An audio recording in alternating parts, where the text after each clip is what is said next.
Viewers break तो बाद तुहाडा सारिਆਂ ਦਾ ਸਵਾਗਤ ਹੈ। ਗੱਲਬਾਤ ਨੂੰ ਅੱਗੇ ਤੋਰਦੇ ਹਾਂ। ਡਾਕਟਰ ਸਾਹਿਬ, ਅਸੀਂ ਪਿਛਲੇ 3 ਸੈਗਮੈਂਟਸ ਦੇ ਵਿੱਚ ਮਤਲਬ ਅਸੀਂ ਏਜੰਸੀਆਂ ਦੇ ਉੱਤੇ ਫੋਕਸ ਰਿਹਾ ਪਿਛਲੇ ਪੀਰੀਅਡ ਦੇ ਵਿੱਚ ਹੋਵੇ 84 ਤੋਂ ਬਾਅਦ 에ਅਰ ਇੰਡੀਆ ਬੰਬਿੰਗ ਦੀ ਗੱਲ ਹੋਵੇ ਜਾਂ ਜਿਹੜਾ ਵਰਤਾਰਾ ਅੱਜ ਵਾਪਰਿਆ, ਅਸੀਂ ਬੀਤੇ ਕੱਲ੍ਹ ਰਿਪੁਦਮਨ ਸਿੰਘ ਮਲਿਕ ਹੋਰਾਂ ਦੇ ਮਰਡਰ ਦੀ ਗੱਲ ਕੀਤੀ ਹੈ, ਉਹਦੇ ਉਸ ਹਵਾਲੇ ਨਾਲ ਗੱਲ ਹੋਵੇ ਜਾਂ ਓਵਰਆਲ ਮਤਲਬ ਇੱਕ ਏਜੰਸੀਆਂ ਦੀ ਇੱਥੇ ਬੈਠ ਕੇ ਜਿਹੜੀਆਂ ਇੰਡੀਅਨ ਡੀਪ ਸਟੇਟ ਦੀ ਤੁਸੀਂ ਗੱਲ ਕਰਦੇ ਹੋ, ਮਤਲਬ ਇਹਨੂੰ ਮੈਂ ਪਹਿਲਾਂ ਥੋੜ੍ਹਾ ਜਿਹਾ ਸਮਝਣਾ ਚਾਹੁੰਦਾ ਵੀ ਜਦੋਂ ਅਸੀਂ ਕਿਉਂਕਿ ਕੋਈ ਚੀਜ਼ ਹੁੰਦੀ ਤੁਹਾਨੂੰ ਸਾਹਮਣੇ ਨਜ਼ਰ ਆ ਰਹੀ ਹੁੰਦੀ ਹੈ ਵੀ ਇਹ ਘਟਨਾਕ੍ਰਮ ਇਸ ਹਿਸਾਬ ਨਾਲ ਵਾਪਰਿਆ ਅਤੇ ਇਹਦੇ ਵਿੱਚ ਆਹ ਤੁਹਾਨੂੰ ਨਜ਼ਰ ਆ ਰਿਹਾ, ਮੀਡੀਆ ਦੇ ਵਿੱਚ ਹੁੰਦਾ ਕੋਈ ਬੰਦਾ ਆ, ਕੋਈ ਕਲਪਰੇਟ ਹੈ, ਕੋਈ ਤੁਹਾਡੇ ਸਾਹਮਣੇ ਚੀਜ਼ ਨਜ਼ਰ ਆ ਰਹੀ ਹੈ, ਪਰ ਜਿਹੜੀਆਂ ਐਕਟੀਵਿਟੀਜ਼ ਦੀ ਗੱਲ ਜਾਂ ਜਿਹੜੇ ਘਟਨਾਕ੍ਰਮ ਦੀ ਗੱਲ ਅਸੀਂ ਕਰਦੇ ਹਾਂ ਜਾਂ ਤੁਸੀਂ ਉਹ ਕਰ ਰਹੇ ਹੋ, ਇਹ ਨਜ਼ਰ ਨਹੀਂ ਆਉਂਦੇ ਹੈਗੇ, ਇਹ ਕਿਤੇ ਵੀ ਗੱਲ ਸਪਸ਼ਟ ਨਹੀਂ ਹੁੰਦੀ, ਸਿੱਧੀ ਨਜ਼ਰ ਨਹੀਂ ਆਉਂਦੀ। ਇਸ ਕਰਕੇ ਮਤਲਬ ਇੱਕ ਵੱਡਾ ਸਵਾਲ ਖੜਾ ਹੋ ਜਾਂਦਾ ਹੈ ਜਾਂ ਇੱਕ ਦੁਬਿਧਾ ਹੁੰਦੀ ਹੈ ਵੀ ਤੁਸੀਂ ਸਾਡੇ ਲੋਕਾਂ ਨੂੰ, ਕੌਮ ਨੂੰ ਇਹ ਗੱਲ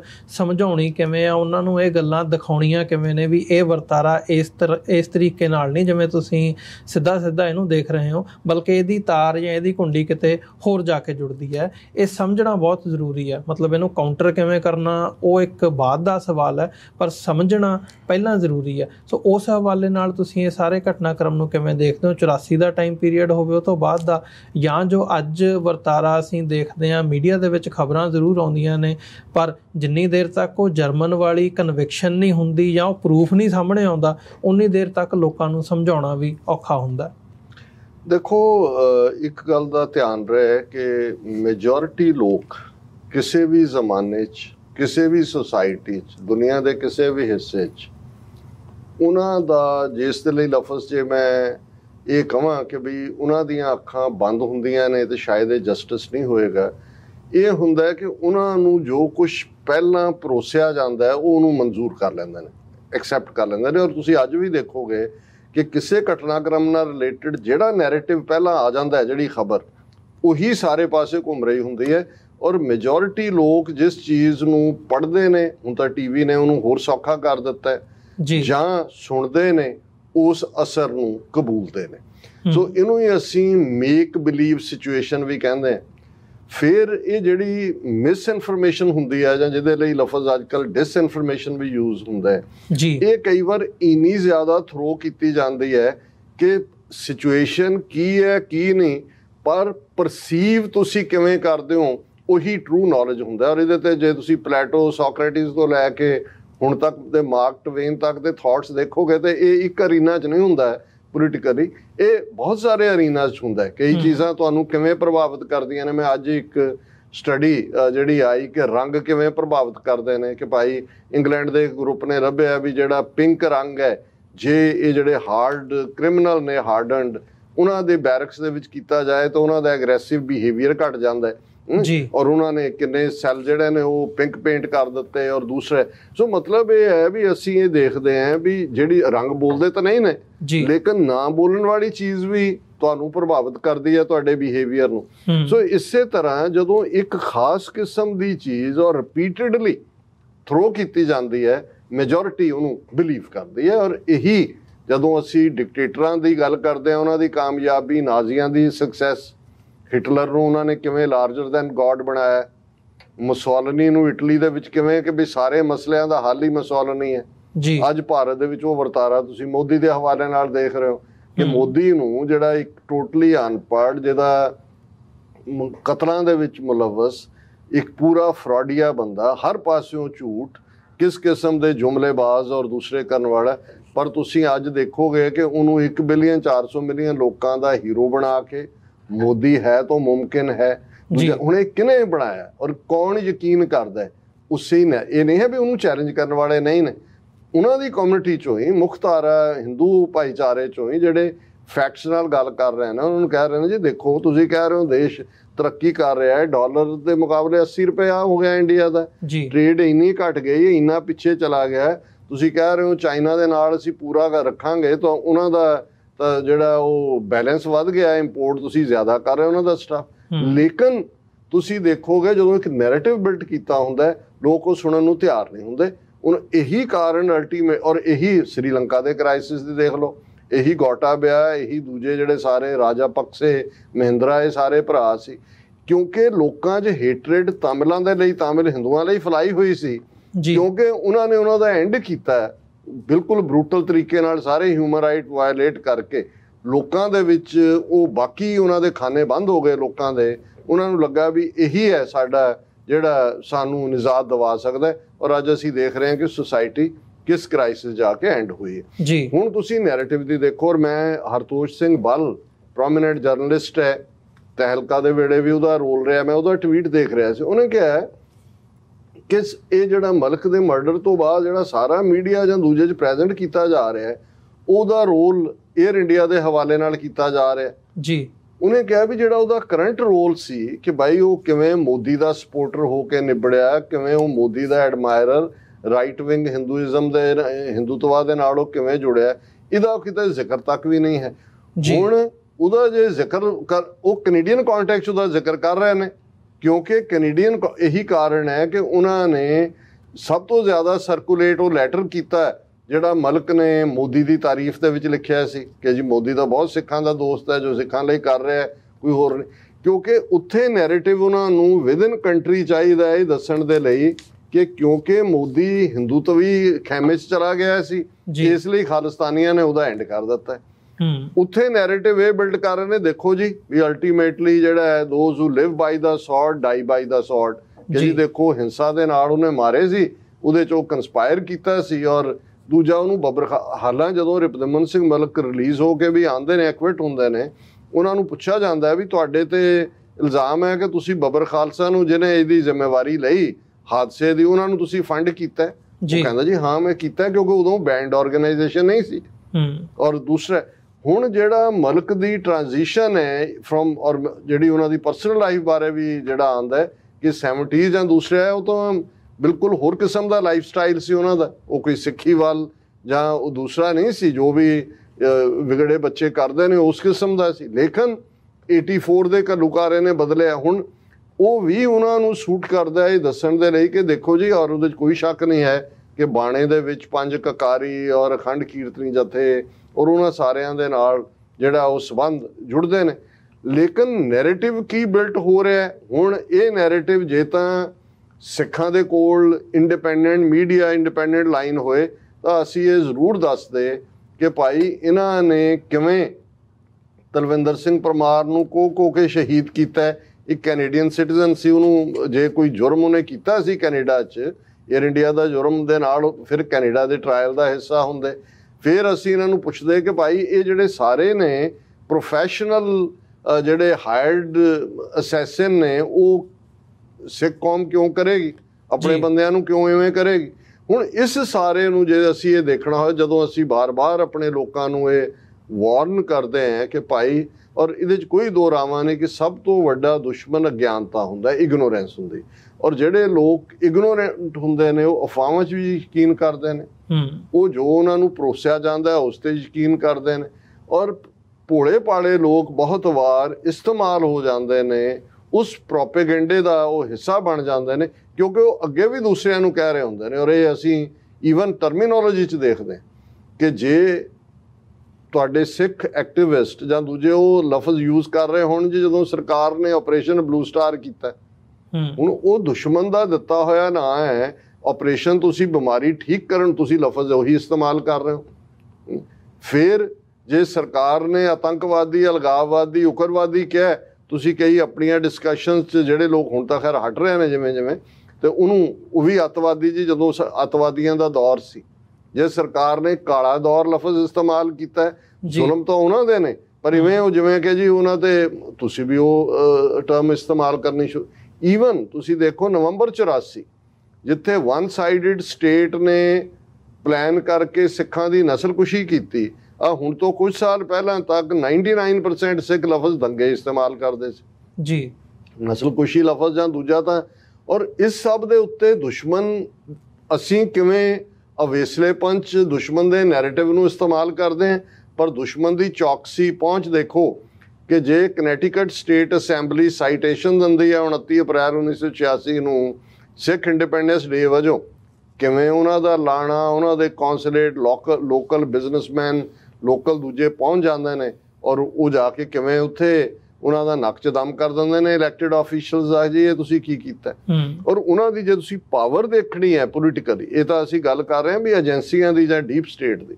ਹੁਣ ਜਦੋਂ ਅੱਜ ਅਸੀਂ ਗੱਲ ਕਰ ਰਹੇ ਹਾਂ, ਆਲਰੇਡੀ ਮਿਸਟਰ ਰੋ ਖੰਨਾ ਜਿਹੜਾ ਕਾਂਗਰਸਮੈਨ ਹੈ ਕੈਲੀਫੋਰਨੀਆ ਤੋਂ, ਉਹਨੇ ਇੱਕ ਅਮੈਂਡਮੈਂਟ ਮੂਵ ਕੀਤੀ।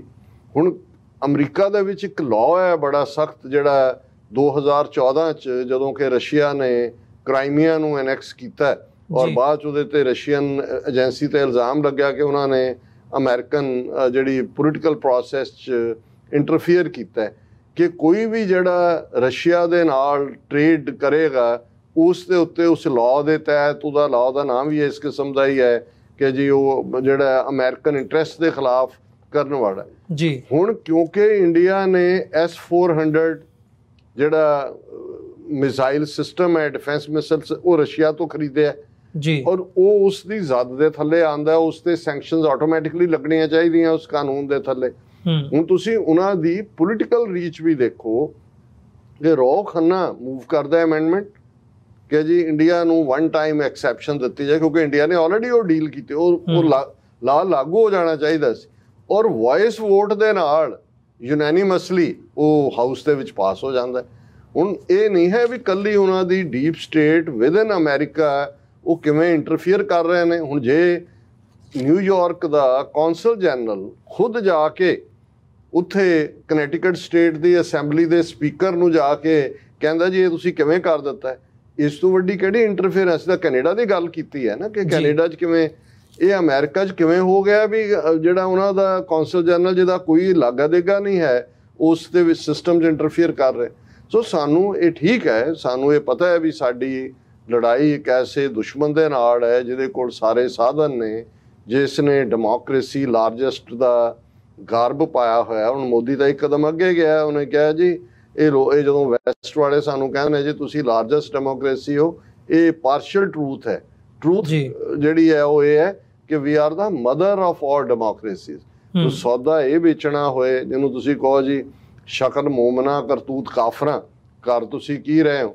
ਸੋ ਇਹਨਾਂ ਸਰਕਮਸਟਾਂਸਿਸ ਸਾਨੂੰ ਬਹੁਤ ਸੰਜੀਦਗੀ ਦੇ ਨਾਲ, ਧੰਮਲ ਦੇ ਨਾਲ, ਔਰ ਸਾਡੇ ਸਿਆਣੇ ਜਿਹੜੇ ਸਿੱਖ ਇੰਟੈਲੈਕਚੁਅਲਸ ਨੇ ਉਹਨਾਂ ਨੂੰ ਸਿਰ ਜੋੜ ਕੇ ਬੈਠ ਕੇ ਸਾਨੂੰ ਸਟ੍ਰੈਟੇਜਾਈਜ਼ ਕਰਨਾ ਪਏਗਾ। ਆਉਣ ਵਾਲੇ ਦਿਨ ਜਿਹੜੇ ਨੇ ਉਹ ਚੰਗੇ ਨਹੀਂ। ਉੱਥੇ ਵੀ ਪੰਜਾਬ ਦੇ ਹਵਾਲੇ ਨਾਲ ਵੀ ਅਸੀਂ ਦੇਖਦੇ ਹਾਂ ਕਿ ਕਿਵੇਂ ਇਹਨਾਂ ਨੇ ਗੈਂਗਸਟਰ ਕਲਚਰ, ਸਿੱਧੂ ਮੂਸੇਵਾਲੇ ਦਾ ਮਰਡਰ ਕਰਨ 'ਚ ਕਿਵੇਂ ਕੈਨੇਡਾ ਤੱਕ ਜੋੜ ਦਿੱਤਾ ਹੈ। ਹੁਣ ਕੈਨੇਡਾ 'ਚ ਇੰਸੀਡੈਂਟ ਰਿਪਦਮਨ ਸਿੰਘ ਮਲਕ ਦੀ ਹੁੰਦੀ ਹੈ, ਮੈਨੂੰ ਕੋਈ ਹੈਰਾਨੀ ਨਹੀਂ ਹੋਏਗੀ ਕਿ ਉਹਨੂੰ ਉੱਥੋਂ ਕਿਸੇ ਨੂੰ ਜਿਹੜਾ ਸਰਗਣਾ ਬਣਾ ਦੇਣ ਕਿ ਜਿਹੜੇ ਕੈਨੇਡਾ 'ਚ ਬੈਠੇ ਗੈਂਗਸਟਰ ਨੇ ਉਹਨਾਂ ਰਾਹੀਂ ਇਹ ਕੰਮ ਜਿਹੜਾ ਇਹਨਾਂ ਨੇ ਕਰਵਾਇਆ। ਸੋ ਉਹ ਕੈਨੇਡਾ ਦੇ ਜਿਹੜਾ ਗਵਰਨਮੈਂਟ ਦੇ ਉੱਤੇ ਆਲਰੇਡੀ ਦਬਾਅ। ਹੁਣ ਪੰਜਾਬ ਦਾ ਚੀਫ ਮਿਨਿਸਟਰ ਭਗਵੰਤ ਮਾਨ ਦਿੱਲੀ 'ਚ ਕੈਨੇਡੀਅਨ ਹਾਈ ਕਮਿਸ਼ਨਰ ਨੂੰ ਮਿਲਣ ਗਿਆ ਕਿ ਜੀ ਸਾਡੀ ਪੁਲਿਸ ਨਾਲ ਡੀਲ ਕਰੋ ਤਾਂ ਕਿ ਉੱਥੋਂ ਵਾਲੇ ਸਾਡੇ ਹਵਾਲੇ ਕਰੋ ਤੇ ਸਾਡੀ ਪੁਲਿਸ ਬਹੁਤ ਐਫੀਸ਼ੀਐਂਟ ਹੈ। ਹੁਣ ਜਦੋਂ ਤੁਸੀਂ ਇਸ ਸਾਰੇ ਨੂੰ, ਮੈਨੂੰ ਇਹ ਨਹੀਂ ਸਮਝ ਆਉਂਦੀ ਕਿ ਵੀ ਕਿਉਂ ਸਾਡੇ ਪੜ੍ਹਿਆਂ ਲਿਖਿਆਂ ਨੂੰ ਖਾਸ ਤੌਰ ਤੇ ਦਿੱਕਤ ਹੋਣੀ ਚਾਹੀਦੀ ਹੈ ਇਸ ਸਾਰੀ ਗੇਮ ਨੂੰ ਸਮਝਣ ਦੀ। ਤਾਂ ਨਜ਼ਰ ਆ ਰਿਹਾ ਕਿ ਭਾਈ, ਔਰ ਜੇ ਜਿਹਨੂੰ ਅਮਰੀਕਨ ਬਹੁਤ ਵਾਰੀ ਪੋਪੂਲਰਲੀ ਡਕ ਟੈਸਟ ਕਹਿੰਦੇ ਨੇ, ਔਰ ਮੈਂ ਉਹ ਹਮੇਸ਼ਾ ਰਿਪੀਟ ਕਰਦਾ ਕਿ what looks like a duck, quacks like a duck, walks like a duck is a duck. ਤੁਹਾਨੂੰ ਨਜ਼ਰ ਆ ਰਿਹਾ ਵੀ ਉਹਨਾਂ ਦੀ ਇੰਡੀਅਨ ਡੀਪ ਸਟੇਟ ਕਿਵੇਂ ਸਾਡੀਆਂ ਜ਼ਿੰਦਗੀਆਂ ਦੇ ਵਿੱਚ America, Canada, UK, Australia, Europe ਦੇ ਵਿੱਚ ਇੰਟਰਫੀਅਰ ਕਰ ਰਹੀ ਹੈ, ਕਿਵੇਂ ਸਾਡੇ ਗੁਰਦੁਆਰਿਆਂ 'ਚ ਇੰਟਰਫੀਅਰ ਕਰ ਰਹੇ ਨੇ, ਔਰ ਕਿਵੇਂ ਉਹ ਵਾਇਲੈਂਸ ਹੁਣ ਜਿਹੜੀ ਹੈ ਸਾਡੀ ਬਰੂਹਾਂ ਤੇ ਲੈ ਕੇ ਆ ਗਏ ਨੇ। ਜੀ ਡਾਕਟਰ ਸਾਹਿਬ, ਬੜੀ ਚੰਗੀ ਤਰ੍ਹਾਂ ਤੁਸੀਂ ਐਕਸਪਲੇਨ ਕੀਤਾ, ਯੂਰਪ ਤੋਂ ਲੈ ਕੇ ਨਾਰਥ ਅਮਰੀਕਾ, ਆਸਟ੍ਰੇਲੀਆ ਤੱਕ, ਮਤਲਬ ਕਨੈਟੀਕਟ ਦੀ ਗੱਲ ਹੋਵੇ ਜਾਂ ਅਦਰਵਾਈਜ਼ ਸਾਰੀਆਂ ਤੁਸੀਂ ਉਹ ਕੀਤੀਆਂ ਨੇ। ਮਤਲਬ ਜਿਹੜੀ ਇਹ ਇੰਟਰਫੀਅਰੈਂਸ ਹੈ ਇਸ ਲੈਵਲ ਤੱਕ, ਤੇ ਫਿਰ ਕੱਲੀ ਇੰਟਰਫੀਅਰੈਂਸ ਤੱਕ ਮਤਲਬ ਨਹੀਂ ਮਹਿਦੂਦ ਰਹਿੰਦੀ, ਉਹ ਇਹਦੇ ਤੋਂ ਅੱਗੇ ਵੱਧਦਿਆਂ ਵਾਇਲੈਂਸ ਦੇ ਵਿੱਚ ਵੀ ਕਨਵਰਟ ਹੁੰਦੀ ਹੈ। ਲੜਾਈਆਂ ਝਗੜੇ ਕਰਵਾਉਣੇ, ਉਹ ਏਅਰ ਇੰਡੀਆ ਬੋਂਬਿੰਗ ਇੱਕ ਪ੍ਰਾਈਮ ਐਗਜ਼ਾਮਪਲ ਆ ਉਹ ਸਾਰੇ ਪਾਰਟ ਦਾ, ਵੀ ਉਹ ਵਾਇਲੈਂਸ ਦੇ ਵਿੱਚ ਕਨਵਰਟ ਹੋ ਜਾਂਦੀ ਹੈ।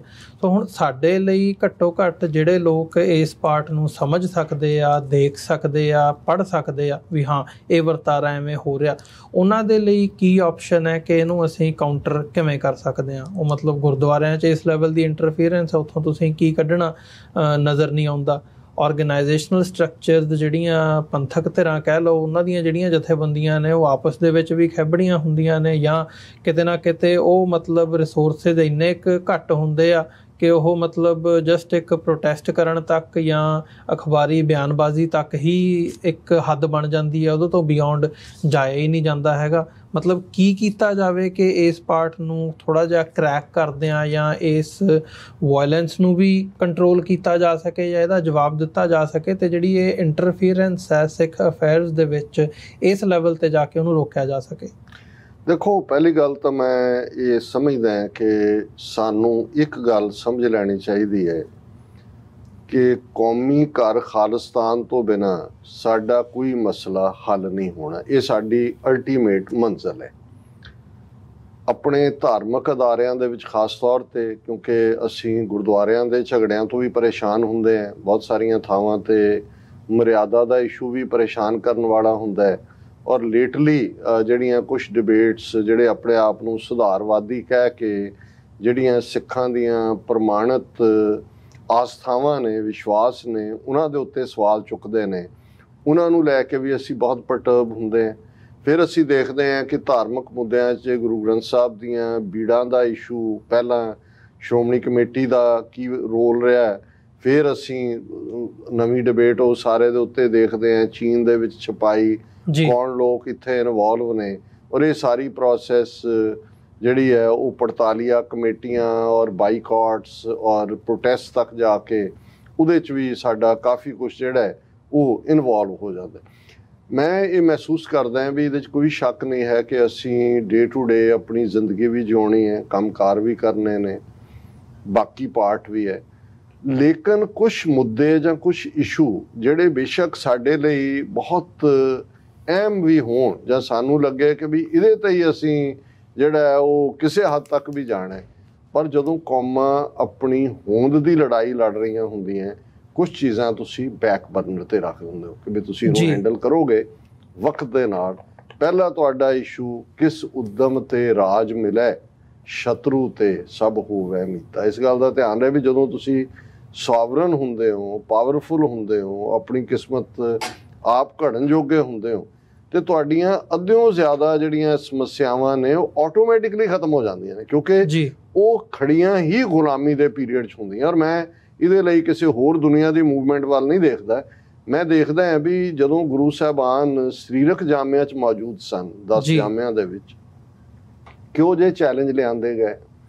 ਗੁਰੂ ਅਰਜਨ ਸਾਹਿਬ ਦੇ ਵੱਡੇ ਭਰਾ ਨੂੰ ਹਕੂਮਤਾਂ ਨੇ ਔਰ ਬ੍ਰਾਹਮਣਵਾਦੀਆਂ ਨੇ ਔਰ ਲਿਆ ਕੇ ਬਰਾਬਰ 'ਤੇ ਖੜਾ ਕਰ ਦਿੱਤਾ। ਫਿਰ ਅਸੀਂ ਮਸੰਦਾਂ ਦਾ ਹਾਲ ਦੇਖਦੇ ਹਾਂ, ਫਿਰ ਅਸੀਂ ਰਾਮ ਰਾਈਆਂ ਦੀ ਔਲਾਦ ਦਾ ਦੇਖਦੇ ਹਾਂ। ਹੁਣ ਜਦੋਂ 10ਵੇਂ ਪਾਤਸ਼ਾਹ 1699 'ਚ ਖਾਲਸਾ ਪੰਥ ਦੀ ਸਾਜਨਾ ਕਰਦੇ ਨੇ, ਔਰ ਉਦੋਂ ਤੱਕ ਮੀਨੇ ਜਿਹੜੀ ਪ੍ਰਿਥੀ ਚੰਦ ਦੀ ਔਲਾਦ ਸੀ, ਮਸੰਦ, ਧੀਰ ਮਲੀਏ, ਰਾਮ ਰਾਈਏ, ਇਹ ਇੱਕ ਬਹੁਤ ਵੱਡੀਆਂ ਪਾਕਟਸ ਬਣ ਕੇ ਥਾਂ ਥਾਈਂ ਇਹਨਾਂ ਨੇ ਸਿੱਖਾਂ ਦੇ ਵਿੱਚ ਘੁਸਪੈਠ ਕੀਤੀ ਹੋਈ ਸੀ ਜੀ। ਹੁਣ ਜਿਹੜੀ ਹਦਾਇਤ ਗੁਰੂ ਸਾਹਿਬ ਦੇ ਵੇੜੇ ਹੋਈ ਜਾਂ ਜਿਹੜੀ ਅੱਜ ਤੱਕ ਵੀ ਸਾਡੀ ਰਹਿਤ ਮਰਿਆਦਾ ਦਾ ਹਿੱਸਾ ਹੈ ਕਿ ਭਾਈ ਮੀਣੇ, ਬਸੰਤ, ਧੀਰ ਮਲੀਏ, ਰਾਮ ਰਾਈਏ ਇਹਨਾਂ ਨਾਲ ਨਹੀਂ ਵਰਤਣਾ, ਪਰ ਜਿਹੜਾ ਫੋਕਸ 1699 ਤੋਂ ਬਾਅਦ ਔਰ ਫਿਰ ਖਾਸ ਤੌਰ 'ਤੇ ਬਾਬਾ ਬੰਦਾ ਸਿੰਘ ਬਹਾਦਰ ਦੀ ਆਮਦ ਦੇ ਨਾਲ ਖੜਾ ਹੋ ਜਾਂਦਾ ਹੈ, ਉਹ ਕਿਸ ਉਦਮ 'ਤੇ ਰਾਜ ਮਿਲੇ, ਉਹ ਪੋਲੀਟੀਕਲ ਪਾਵਰ ਜੀ। ਸਿੱਖ ਮਿਸਲਾਂ ਦੇ ਰੂਪ 'ਚ ਉੱਭਰੀ, ਫਿਰ ਮਹਾਰਾਜਾ ਰਣਜੀਤ ਸਿੰਘ ਦੇ ਰਾਜ ਦੇ ਰੂਪ 'ਚ ਉੱਭਰੀ। ਹੁਣ ਜੇ ਤੁਸੀਂ ਉਹੀ ਤੁਹਾਡੀ ਜਿਹੜੀ ਜੰਗਜੂ ਫੋਰਸ ਸੀ ਉਹਨੂੰ ਇਹਨਾਂ ਨਾਲ ਨਜਿੱਠਣ ਜਾਂ ਨਿਬੇੜਨ 'ਚ ਕਰ ਦਿੰਦੇ, ਫਿਰ ਤਾਂ ਤੁਸੀਂ ਹਕੂਮਤ ਦੀ ਲਾਈਨ ਹੀ ਟੋ ਕਰ ਰਹੇ ਹੁੰਦੇ ਕਿਤੇ ਨਾ ਕਿਤੇ, ਨਾ ਚਾਹੁੰਦੇ ਹੋਇਆਂ ਵੀ। ਸੋ ਉਹਨਾਂ ਦਾ ਫੋਕਸ ਸਿੱਧਾ ਆਪਣਾ ਚਿੜੀ ਦੀ ਅੱਖ 'ਚ ਨਿਸ਼ਾਨਾ ਪੋਲੀਟੀਕਲ ਪਾਵਰ। ਜਦੋਂ ਤੁਹਾਡੇ ਕੋਲ ਪੋਲੀਟੀਕਲ ਪਾਵਰ ਆਈ ਮਿਸਲਾਂ ਵੇਲੇ, ਸਿੱਖ ਰਾਜ ਕਿੱਥੇ ਗਏ ਮੀਣੇ, ਮਸੰਦ, ਧੀਰ ਮਲੀ ਦਾ ਕਿੰਨਾ ਕੁ ਇਨਫਲੂਐਂਸ ਉਹਨਾਂ ਦਾ। ਫਿਰ ਮੁੱਖ ਧਾਰਾ, ਪੰਜ ਕਕਾਰੀ ਖਾਲਸਾ, ਗੁਰਮਤ ਗਾਡੀ ਰਾਹ, ਉਹੀ ਤੁਹਾਡੀ ਸੈਂਟਰਲ ਫੋਰਸ ਬਣਿਆ। ਹੁਣ ਇਹੀ ਭਾਵ ਸਾਨੂੰ ਦੇਖਣਾ ਪਏਗਾ, ਅੱਜ ਦੇ ਕੌਨਟੈਕਸਟ ਵੀ ਇਹ ਰੱਖਣਾ ਪਏਗਾ ਕਿ ਬਾਕੀ ਸਾਰੇ ਇਸ਼ੂ ਜਿਹੜੇ ਬਹੁਤ ਸਾਰੇ ਸਾਨੂੰ ਇਹ ਪਤਾ ਵੀ ਨਹੀਂ ਹੈ ਵੀ ਸ਼ੁਰੂ ਕਰਨ ਵਾਲੇ ਕੌਣ ਲੋਕ ਨੇ, ਉਹਨਾਂ ਨੂੰ ਅੱਖੋਂ ਪਰੋਖੇ ਨਾ ਵੀ ਕਰੀਏ, ਉਹਨਾਂ ਨੂੰ ਅਹਿਮੀਅਤ ਨਾ ਦਈਏ, ਉਹਨਾਂ ਨੂੰ ਨਜ਼ਰ ਥੱਲੇ ਰੱਖੀਏ ਵੱਡੇ ਕੌਨਟੈਕਸਟ ਨੂੰ ਸਮਝਣ 'ਚ। ਔਰ ਸਾਨੂੰ ਇਹ ਗੱਲ, ਜਿਹੜਾ ਮੈਂ ਅਕਸਰ ਇਹ ਫਰੇਜ਼ ਇਸਤੇਮਾਲ ਕਰਦਾ ਕਿ ਵੀ ਐਗਰੀ ਟੂ ਡਿਸਐਗਰੀ। ਕੁਛ ਚੀਜ਼ਾਂ ਨੇ ਅਸੀਂ ਇਸ ਗੱਲ ਨਾਲ ਸਹਿਮਤ ਹੋਈਏ ਵੀ ਅਸੀਂ ਅਸਹਿਮਤ ਹੋ ਸਕਦੇ ਹਾਂ, पर एक गल का ध्यान रहे, कोई भी झगड़ा, कन्फ्लिक्ट, लड़ाई, मुकदमेबाजी जिहदे लई असीं बहुत प्रोन एकदम हो जाते हैं, वो साडे हक च नहीं जाती, साडे रिसोर्सिस नूं पहलां डाइवर्ट करदी है। हुकूमत के हत्थ दे विच वो आंदा है, वो मीडिया च उहनूं अपने ढंग दे नाल जिहड़ा सानूं पोर्ट्रे करदे ने कि भाई असीं झगड़ालू किस्म दे लोग, हिंसक किस्म दे लोग हैं, वो भी उन्हां नूं सूट करदा है। जे पग्गां उछल रहीआं हुंदियां, पग तां गुरू दी है, किसी दी भी होए, वो भी साडे इमेज नूं डैमेज करदी है। सो मैं तां यही कहना चाहुंदा कि भी जे तुहाडा फोकस होए, और ये मैं कोई बोस्टिंग नहीं है, गुरु दे मान ताण नाल मैं ये कहंदा कि भी ये नहीं है भी असीं जदों तो ये अपना सफ़र इस धरती ते 1990-91 के दौर तो शुरू किया है कि भी साडे सामने चैलेंजेस बहुत वर्स्ट किस्म का करैक्टर असैसीनेशन तो लैके किस किस्म के कई बारी मुद्दे ऐसे आके राज खलो जाते हैं।